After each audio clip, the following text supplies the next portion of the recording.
Welcome to Cirak Live. It's the last episode of this year. If you ascribe to time,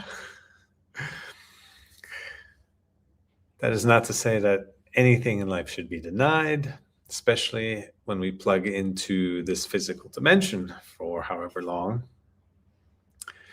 There is a set of rules and requirements that we need to learn to play by, and that's part of the process. That's part of Earth School. So time and uh, logistical and organizational matters are necessary. Hmm.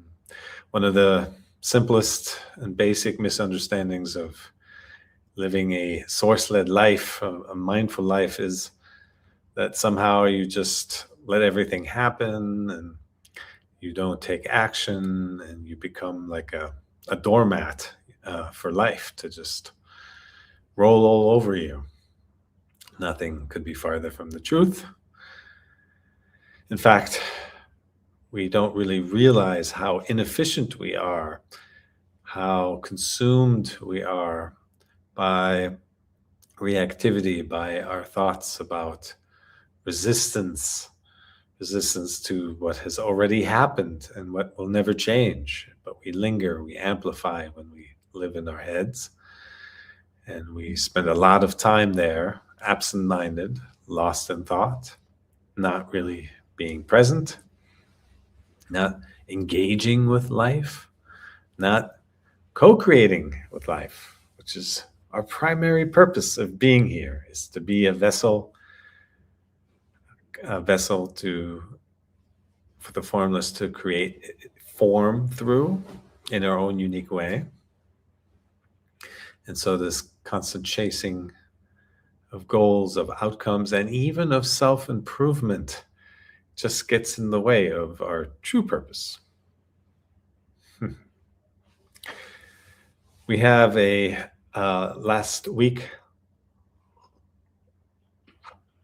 of the year topic called reflection.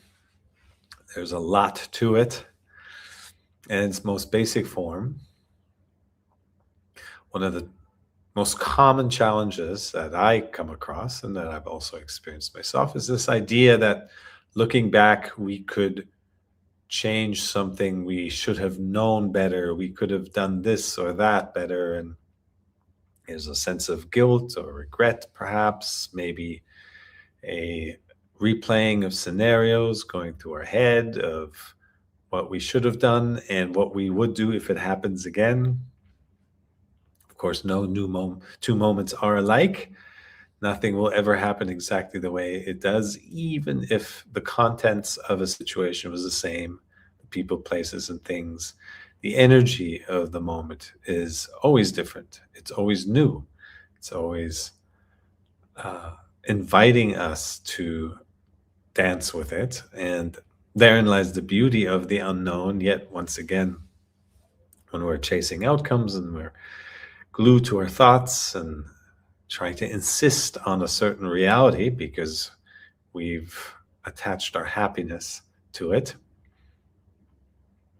then we run into this lifelong resistance of constant negotiation, constant repeating of old patterns, constant wanting to control life, steer life, needing it to be a certain way so we can be happy life. And that's just looking towards the future.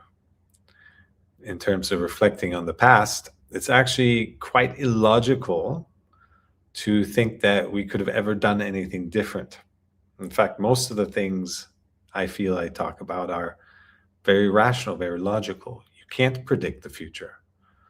So why do we keep living by it? We can't know anything. Ultimately, we can't know if something's right or wrong or true or false. You don't have to have lived very long to know that and to realize that everything happens the way it does. We show up and do our best to respond to matters and then just keep moving and be ready for the next moment. But there's a beauty in that because there's a presence in that. And through that presence, we connect to something higher than just our physical being, our physical existence. And we are always really doing our best. Everyone is. If we accepted that better, then we probably would have a lot of less friction with others, because we recognize if they knew how to do things differently, they would have. But they did what the best they could. And even more importantly, ourselves, because our inner critic is often the loudest voice. And we too did, at whatever time this year, last year, in the past, did the best we could. If we had known to do it differently, if there was a better way, we would have. And we're wiser now, this is the key, because of how we did it then. So to think that you should have been wiser before going through the experience that made you wiser is not logical. It's simply the mind, again, trying to project permanence and a sense of omnipotence and omniscience onto life, as if it's kind of this static thing that needs to be perfect. And if it isn't, then we're a problem. That's just not how it is. Life is impermanent. It's flowing, evolving, changing. And our only job is to keep changing with it. There's a expansion of awareness that is contained in that growth, in those experiences that challenge us so much. They deepen us, they make us grow. One of my favorite questions is, even though life has not gone according to plan, anything but, would you want to live it over? Hardly anyone, if anyone, has ever raised their hands. Maybe if you're in the middle of some deep trauma or a big challenge, it can be exhausting, of course. But once you come out of it, you recognize that your wisdom is tied to your struggles. And as such, you know yourself better now because life pushed you to go deeper. And it pushes us to let go of primarily our limiting beliefs of what we think is possible. It pushes us to come out of our anxiety about the future or regrets about the past.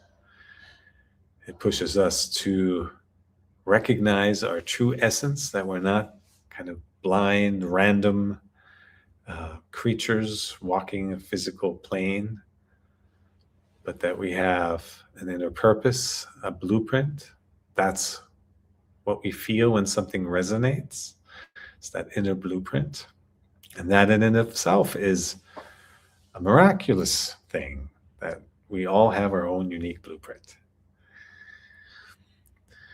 And especially when we reflect, that word reflection, at first, when you hear that life is a mirror and ultimately everything is always just a reflection of you, it can be misinterpreted.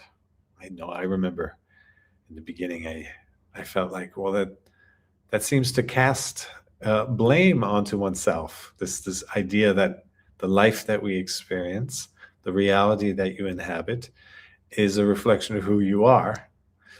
Of course, that is not the case. It's not here to make us feel bad about ourselves or self-pity, but rather, this is the all-important first step of happiness, of peace, of getting to a place of acceptance and surrender, all these good qualities that we seek. It all begins with taking charge, taking responsibility of one's happiness, of one's life. Somehow, maybe because we're all little kids at one point and we have an environment that feeds us and nurtures us, somehow we get this idea that even later in our spiritual evolution, that somebody's going to come and save us. Somebody's going to provide what we need to do, somebody's going to walk the steps for us. And that's just not the case. Again, the reason there's not greater consciousness on the planet by now, even though all of this has been around forever, is because everyone needs to walk the path themselves. And everyone needs to do it in their own unique way, in their own specific timing. And the big pivot comes when you reorient yourself from sticking to the surface reality of things happening, cause and effect, and just thinking that everything is a result of you not working hard enough or studying hard enough or not preparing hard enough and planning hard enough. Those things have their place, planning and studying and being a constructive and productive citizen of the world, but it's a distant secondary. The primary purpose is to find ourselves through our environment, our doing, through all the chasing and all the things we create. It's not to reject anything, but rather to see through it, so that when we pursue something a few times in the hope that it will make us forever happy, and we realize it doesn't, that we don't just keep doing that. The old saying of madness is to keep doing the same thing and expecting different outcomes, but rather to notice a little more each time that there must be a better way, that there are deeper reasons for things happening, that there's an opportunity in everything that we experience, if indeed it is a reflection of who we are at any given point in time. And that opportunity is to become more self-aware. That's it. And with greater awareness, we we transcend our human identity, our physical identity, and we live more and more from this awareness place, this transcendent place, this vertical dimension, this witness state. And from that witness state, the body can go through all the things it needs to. The human, the little human, as I like to say, still has experiences that are pleasant, some are unpleasant, but it's all a lot less important, a lot less intense when you have perspective. And that's what self-awareness is. It's a bigger perspective of your own being, of your own place, of your home, and what you're here to do. And so all the little things that annoy us, because most of the time it's just the everyday little things that really trigger us. The misplacing of your keys when you're running out the door trying to get somewhere, being stuck in traffic, technology breaking down, whatever it may be, all the unexpected little things that we keep reacting to, those are the things that keep us bogged down and cut off from the awareness state. First and foremost, there is the ability to witness your thoughts. Right? Thought identification is one of the heaviest weights that we carry. When every thought that comes along, we attach ourselves to it. We make it real without choice, without discernment, but just blindly repeating, attaching, depending, and then steering and controlling our environment as if that was what would bring us that permanent happiness and stability that we seek. So learning to witness and become aware of your thought stream, the thoughts activity, learning to become aware of what happens in our body, all the symptoms and the signs that are not just medical reasons, they're signals for what lies beneath. They're signals as to what resonates, what is in alignment and in truth for you, and what isn't, even more importantly. Most of the things we experience do not resonate, and that sharpens us, that points us to the thing that does. One of the most effective ways to manifest a life beyond who you currently are, so many manifestation techniques, they focus only on visualization and experiencing something as if it's already here. That works to an extent, but it can't really manifest something beyond who you currently are, because even your imagination is limited to what you can currently imagine.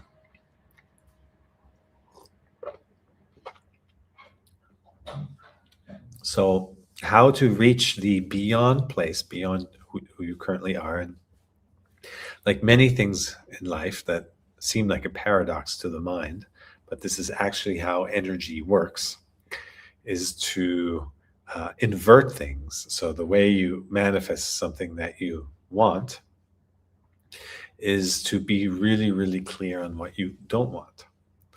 So I call this the empowered no.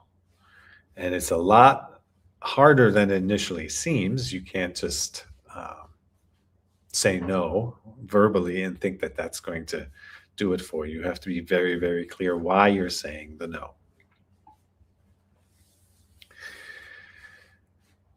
This requires, like all things, inner work.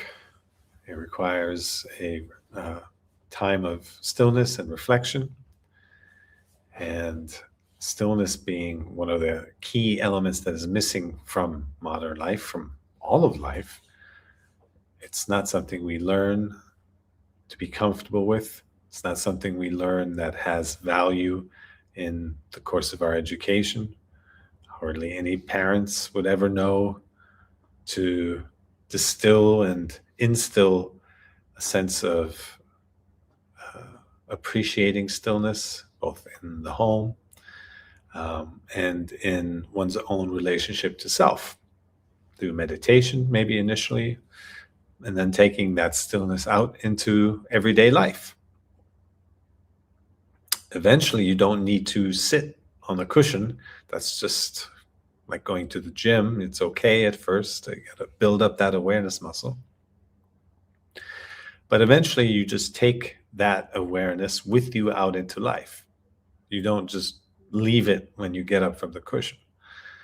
And that awareness then becomes a life principle.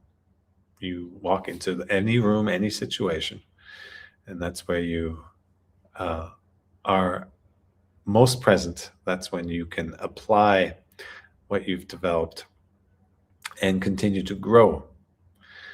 There's going to be new situations over and over that are more complex, that have require more capacity to hold space from you. And so even when we do a significant amount of work, it never ends, because we're not meant to stand still. We're meant to keep growing, especially in this dimension. And so accepting that, becoming a student of life, taking rest when it's necessary. We have physical limitations, energetic limitations, but using the time wisely for when we are awake, when we are confronted with things, and applying ourselves fully, not from a place of resistance or criticism or control, but rather from, what does this say about me? Let's see what happens next. I'm going to wait to pass judgment and see what this really means. That is enough. These mantras, these sentences, that if you keep them close to heart, they can infuse your life with enough space, enough breathing room for the impermanence, for the evolution to happen, and for co-creation to happen. And so even though you're waiting to pass judgment on a situation, that you can never know what something means anyway starts to sink in, the wisdom of that. And then you just never wind up assigning meaning. You just stay in that state of, let's see what this means, until nothing means anything anymore. And that's not a negative stance when nothing has anything meaning, but rather it doesn't have assigned meaning. And that's the surface meaning that we struggle with when we're living from the imprints, from the conditioning, the programming of our environment, our upbringing, our lineage, that there's all this conditioned meaning. And we think it's the truth, and we think everyone else should live by it too. And then life happens differently. It happens in much deeper ways. When you feel bored, it's actually a time for recalibration and inviting something new. When your body hurts, it's a time to be still and rest and perhaps reflect. When something doesn't go a certain way, it's only pointing to other ways that you should try and explore. So life is always preventing us from sitting still, from repeating blindly the past. We can't get away with it in a way. So yes, it can be a little pesky to be constantly annoyed and triggered and reminded and nudged to keep growing, to keep deepening, to keep letting go of the surface layers and the surface attachments. But again, that's what we're here for. So we do the best, we show up, and we should enjoy ourselves along the way. Because it is an experience that is unlike any other. When we're in spirit form, we don't get to be like this with our senses in a three-dimensional world with all these shapes and sizes and colors and creatures and this constant bubbling geyser of creation. Life is so endlessly creative. And rather than insist on our version of it, which is always limited, to be part of that, to facilitate it, to participate in the unfolding. That's where all our cells align. That's where the angels rejoice, the guides start to clap and applaud. That's when our being lights up, is when we can be with the unknown, no longer in a place of judging it, fearing it, trying to control it or whisk it away, but rather staying there, allowing something to take place. If we do that just a few times, despite what we may have been conditioned to believe, then the magic of that starts to reveal itself. Magic only because we're not used to it.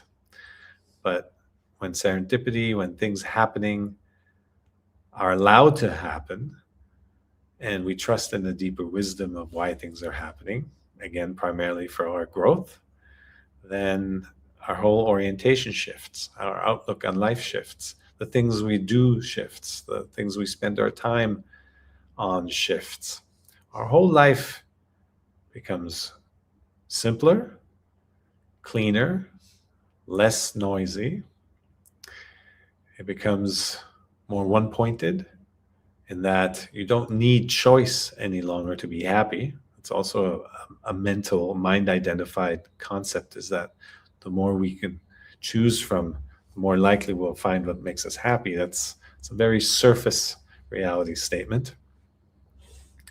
Deeper reality is that when you're connected to Source, there's a clarity there that doesn't need debate, that doesn't need comparison or negotiation or any of those mental facets, but rather you just instantly know from a felt place what is real, what is true for you, and no longer need to spend time on rehashing, regurgitating, revisiting, debating, and being unclear about things.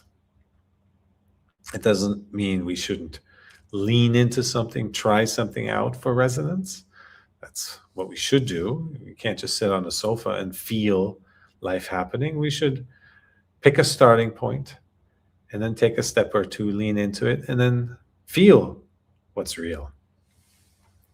Feeling is such a big thing. We feel to know what's real. We feel to heal. We feel to recognize our humanity, even while we're living from our witness state. These are all the beautiful things of being human.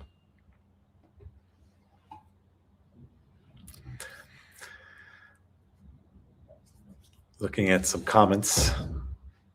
Yes, continuing growing in 2026. Ideally, I'd love to see more every day being a celebration kind of thing. And that's not a figment or imaginary kind of wishful thinking statement. That's something that can absolutely be made true, because that's what presence is. This idea of planning ahead and looking forward and leaving the past behind is still very much segmented thinking. It's time-based thinking.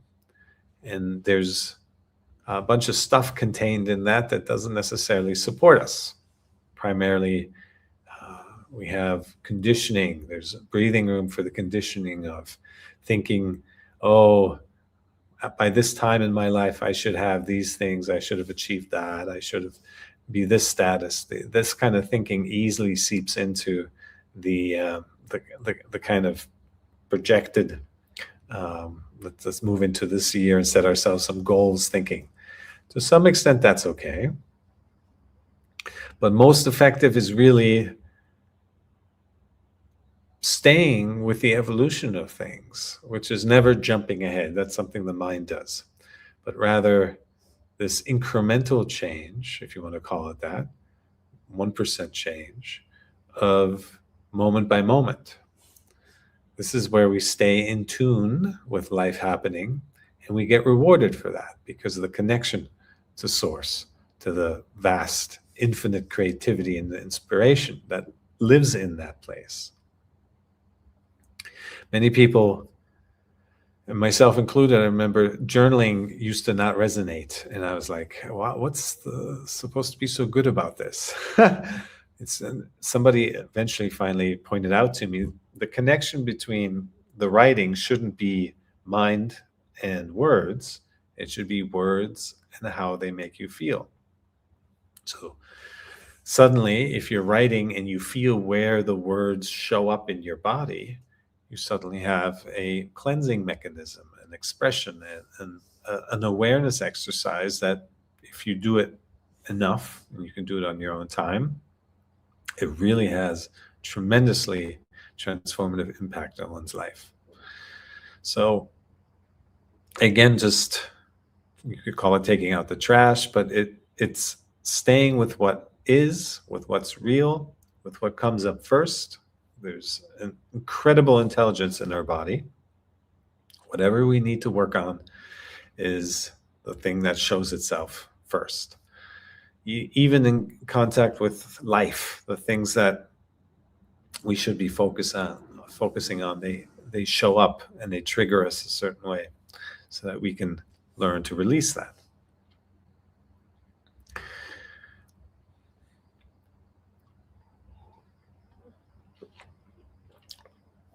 Reflection also, the deeper meaning of it is the mirror of life reflection. As we said before, the reality that we're surrounded by is simply a manifestation of all of our aware stuff and unaware stuff. When we're aware of it, then it doesn't control us. Then we have what you could say clarity and a choice of not being misaligned. But when we're manifesting from the unconscious, from the darkness, from the blind patterns, from stuck feelings, from fear, anger, lack, control, jealousy, attachment, expectations, projections, all of this stuff that lives deep down within and we're not really aware of it, and it's driving our actions, then we keep repeating patterns, then we keep reliving the same situations, wondering why we find ourselves in this type of relationship again, or in this type of job, or this type of life circumstance. It's those blind patterns that keep pushing us without us realizing it. And so the greatest benefit of awareness is to make the unaware more aware. Carl Jung has a beautiful quote: until we bring consciousness to the unconscious, it directs our life, and we call it fate. So greater awareness is one of the keys to living a life not from self. This notion of self starts to fade, and more from unity, the oneness, the greater consciousness that we hear so much about, that's always there, that is waiting for us to tap into it. And we tap into it not by making it happen, but by surrendering. Again, one of these inverse paradoxes, only to the mind, but that's how energy works.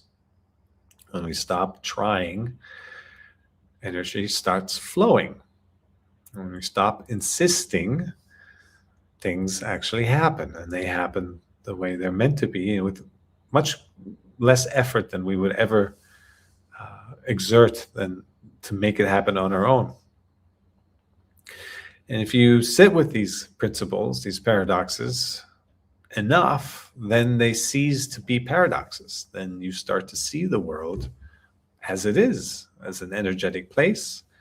There's a spectrum of energies that you can tune yourself to, and you can start working on, well, what am I tuning myself to in everyday life? What am I giving my attention to? This is how we tune ourselves. With greater awareness, we can start giving our attention to things that are uplifting, to give our attention to thoughts that are inspiring. With greater awareness, we can recognize opportunities that we would otherwise miss because we're lost in thought. Everything from as simple as a beautiful sunset or flowers that we walk past, and trees. Every tree is magnificent. All the way to meeting the person that we've been hoping to meet, or business opportunities, or ideas, just ideas that come to us, downloads, pings of nudges of inspiration, of solutions that we've been seeking, that we've been carrying answers to, that we've been perhaps banging our head because we couldn't move forward. All these things come to us if we're free, open, and in receiving mode. And if we're not, we stay stuck. And then life feels like molasses, and like just treading through a swamp, and everything's heavy and slow and laborious. And yes, you can still achieve some things, but they're never satisfying because we attach all our need for happiness to the outcome. And even if we do achieve it, it fades very quickly. So all of this really points to there is really just one way to live, which is to learn to trust oneself, to show up and respond to what's there. That requires some inner work to come out of our fears, come out of our lack of self-worth, develop some self-efficacy, some confidence. They're all simple ways to start doing this. Setting achievable goals is one of them. Never promise yourself something that you know you're not going to accomplish. That doesn't feel good when we break the contract with ourselves. And so using the humanness that we have to work on ourselves and to open that path to greater light, greater insight, greater flow, greater comfort with the unknown. It's okay to feel things, but when we live from awareness, we can both feel the things that the little human is experiencing, but not let that stop us. So you could feel fear, you could feel anxiety, you could feel even expectations, like that you're putting a lot of work and effort into something and you're hoping there will be an outcome. It's okay. When you're so in your mind, identified with these thoughts, then they torment us, because then it really has to happen and your life ends, it's over, it's meaningless if the outcome doesn't happen the way you imagined it. But when you approach it from awareness, then you can still have those thoughts and you recognize them. The little human is having thoughts of attachments and projections and hopes and dreams and wishes. It's all okay. It's all good. And you can let them be without judging them and take all that pressure off the little human by living from your awareness.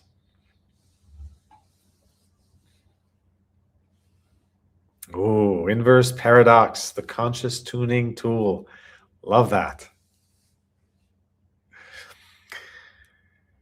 And this forum here is one of those places where you can come together, and it's about presence and allowing things to happen, to take form. This could become the title of a new program, the Inverse Paradox Conscious Tuning Tool. It could spark an idea in somebody else who's listening. It could spark an idea in someone down the line who's watching this on a replay. The spark of creativity, of aliveness will always continue. And it's just exposing ourselves to it, making time for it. And it's so rewarding. It's so calming as well as invigorating. It calms the human part of us that always wants control, but it invigorates the suprahuman part of us that loves to create and be part of co-creation. So there are all these opportunities, all these ideas. I always say, when we're in our connected state, our biggest problem is too much inspiration, too much creativity, too many ideas. We can't execute on all of them. We still have certain limitations. We need to eat and sleep and earn an income. But that's our natural state, is to be so tuned in that we're overflowing with joy for life, overflowing with the zest and the thirst for creativity, for making things from formless into form. So it's all waiting there. You could call that state heaven on earth. You could call that state flow. You could call that state no self. Those are all just names. They're just pointers to the state of being, of allowing yourself to be. And through the allowing of oneself to be, we naturally allow everyone and everything around us to be. And that is the state of peace. That is the state of connectedness to infinity. This is where there's no space for fear or trepidation. We see things as they are clearly. You could even say the mirror of life falls away when you're truly present. You're no longer experiencing yourself because there is no self to experience. You're just seeing things around you happening, and you want to be part of the happening. That is the greatest honor.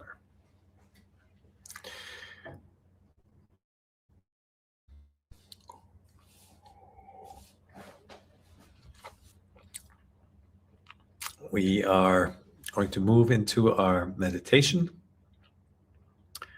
Just going to scroll through some messages here. We are streaming on StreamYard, Facebook, LinkedIn, YouTube, and X. So there's a lot of streams out there. We're flowing into all directions here.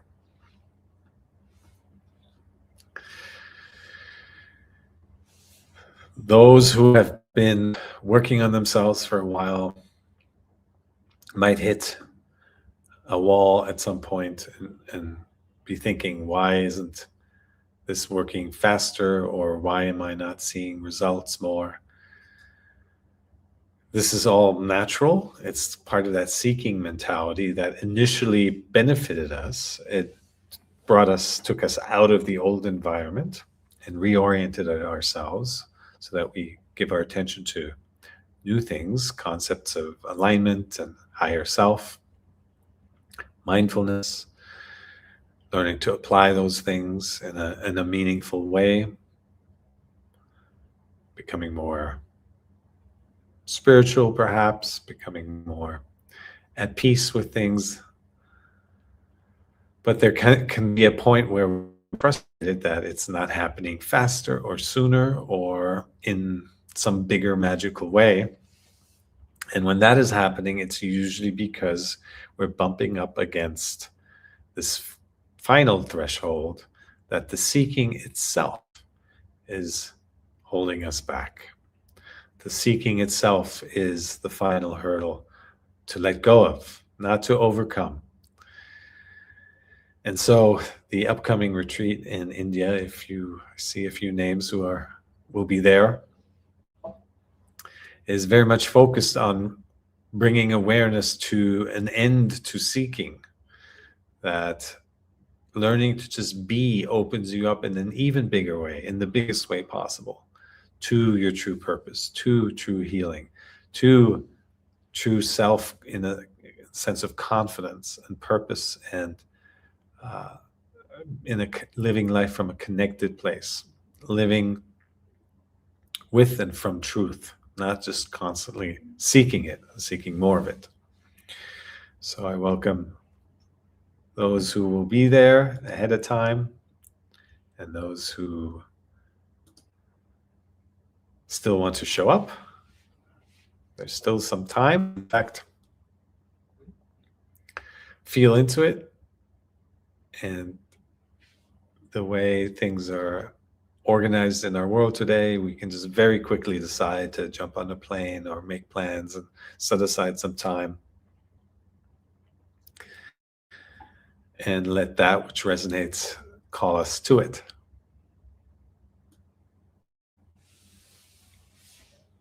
All right. As mentioned before, awareness of our thoughts is the numero uno thing that we can practice. The more aware we are of our thoughts, the more we can learn to discern which one of them is to our benefit, which ones are just noise, repetitive, or negative. You'll very quickly realize most of them are negative and repetitive with awareness. And to no longer be at the mercy of those thoughts automatically calms the mind, calms your entire being, restores trust in life, restores energy. An endless well of creativity starts to flow in and through you. The benefits are endless, all from just coming out of our attachment to this incessant stream of thoughts that occupies us. All right. So we're going to sit back, find a comfortable position. This will be about a 10 or 12-minute meditation.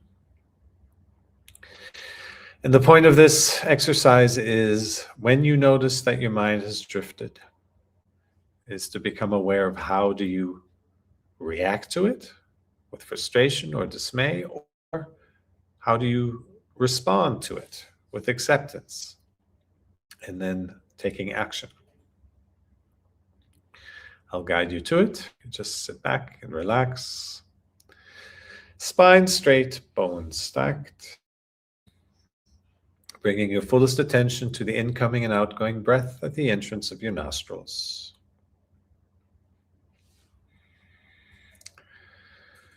There's a sensitive area below the nostrils and above the upper lip.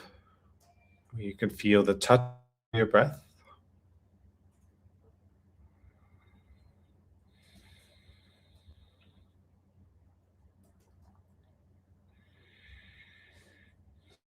And if you have trouble locating your breath, you may breathe slightly harder once or twice.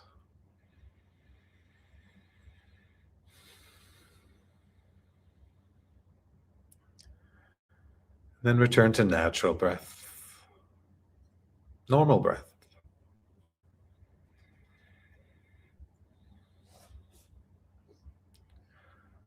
Let the detail of your breath pull you in closer, closer into the present moment.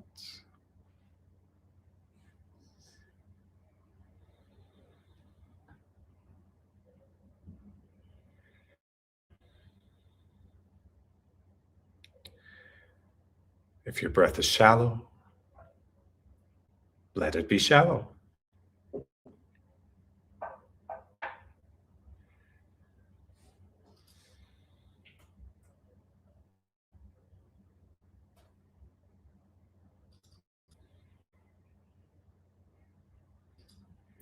If your breath is deep, let it be deep.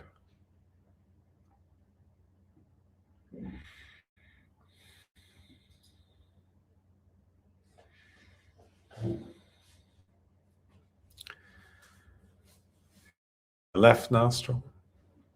Let it be the left nostril.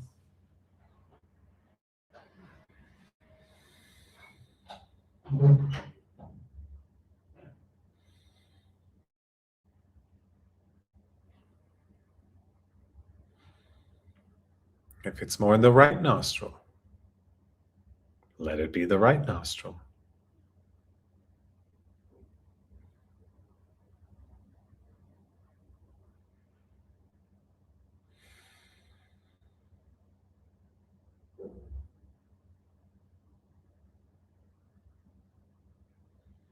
Or if it's in both nostrils, let it be both.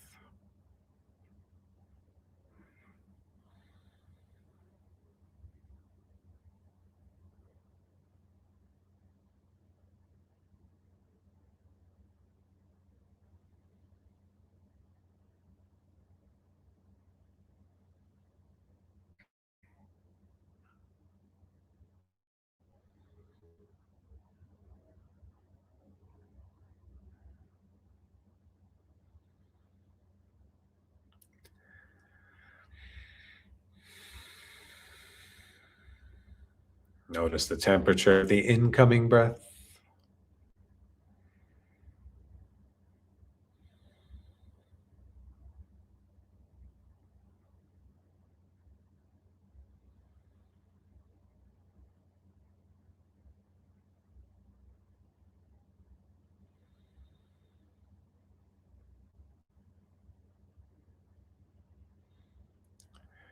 Notice the temperature of the outgoing breath.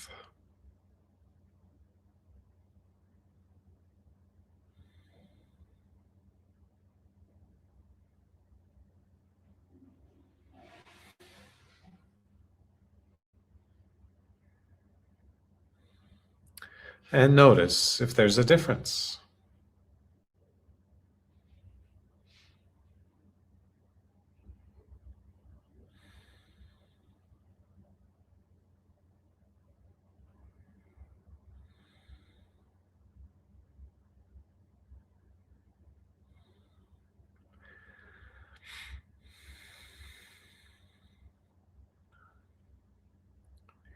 Notice the pace, incoming breath.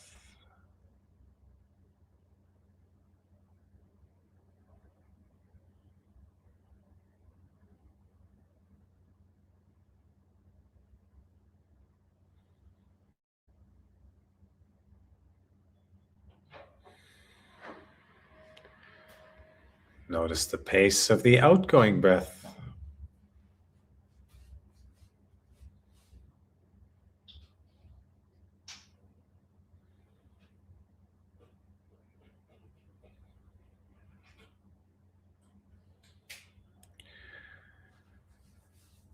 And notice if there's a difference.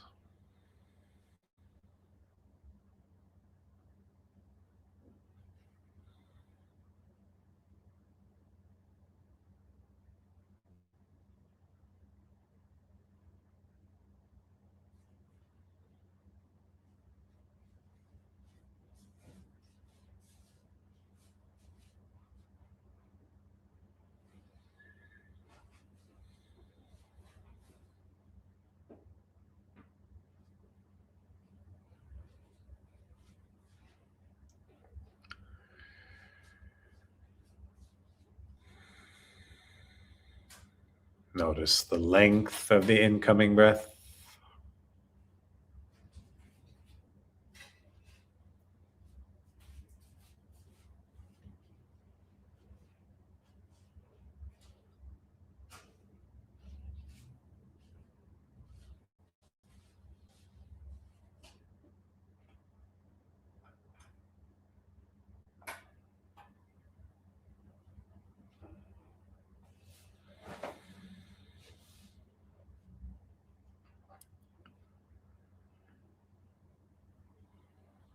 Notice the length of the outgoing breath.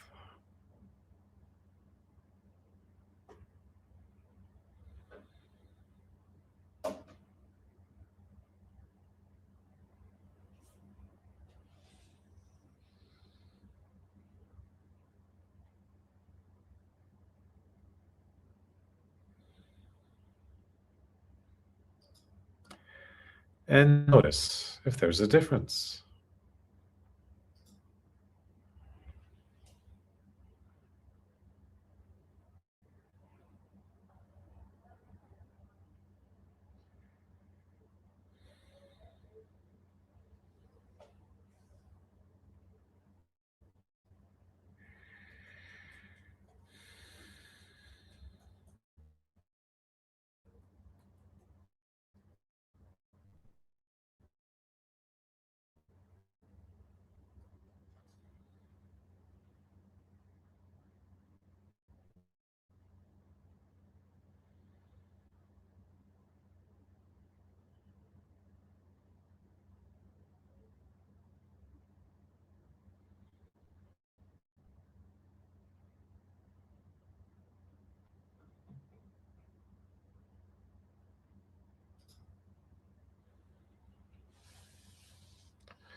Notice the pause at the end of your inhale.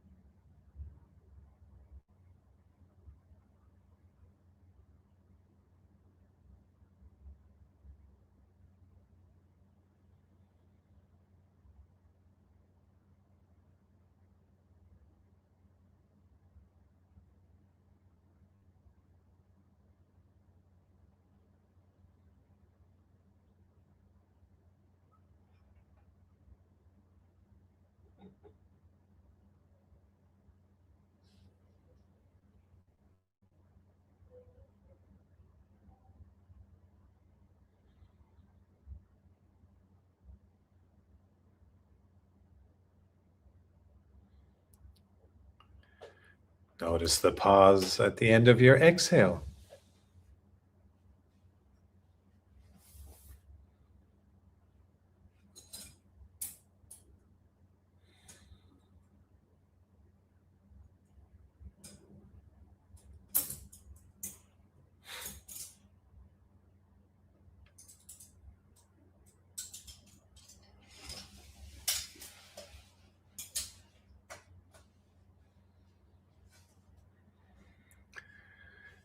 And notice if there's a difference.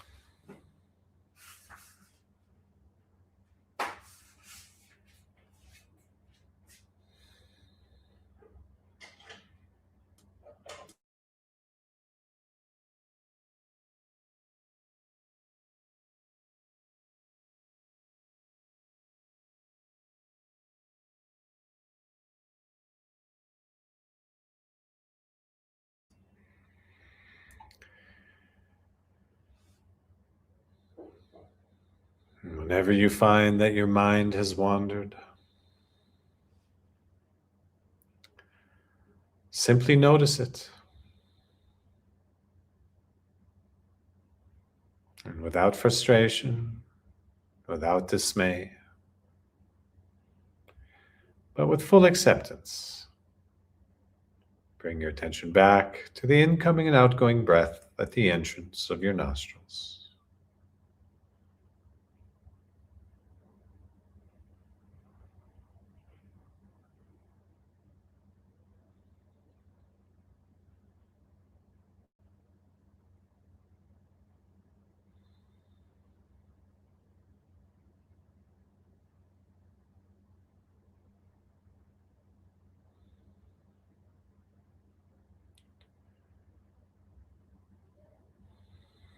Natural breath.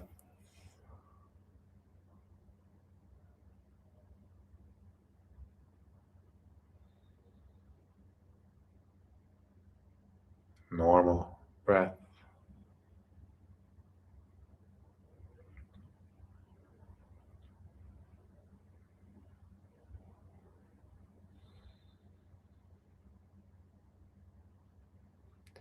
Observe your breath as it is,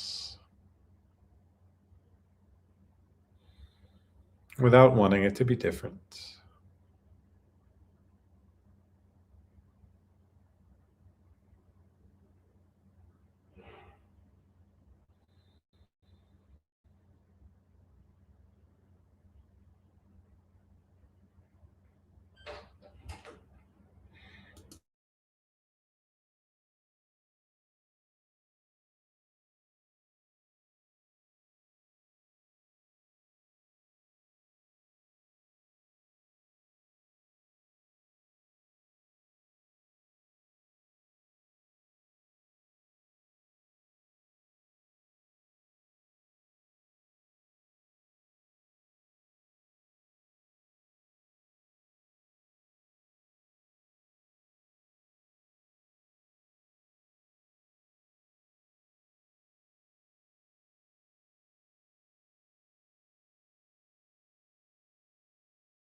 And whenever you're ready, you gradually open up your eyes.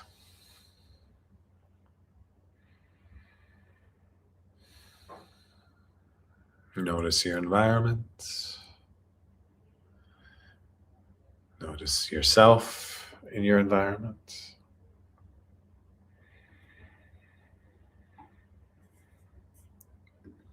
Noticing the fidelity of your senses.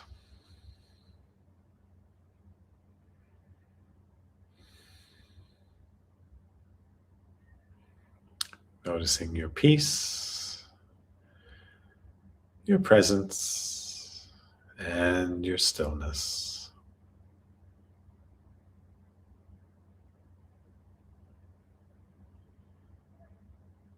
Stillness is not the absence of sound. It is the presence of consciousness, the one consciousness.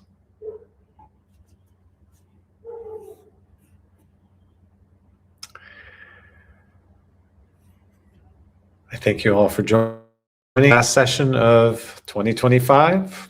Wishing you many blessings, much connectedness, inspiration. Please come back next week. We will take a fresh look at what's to come. Gearing up for a long year of events and retreats and talks and many special announcements. And continuing to harbor a safe place for each other here. Bring your friends when they're ready. Until next time, have a blessed rest of your year, and I'll see you in the new one.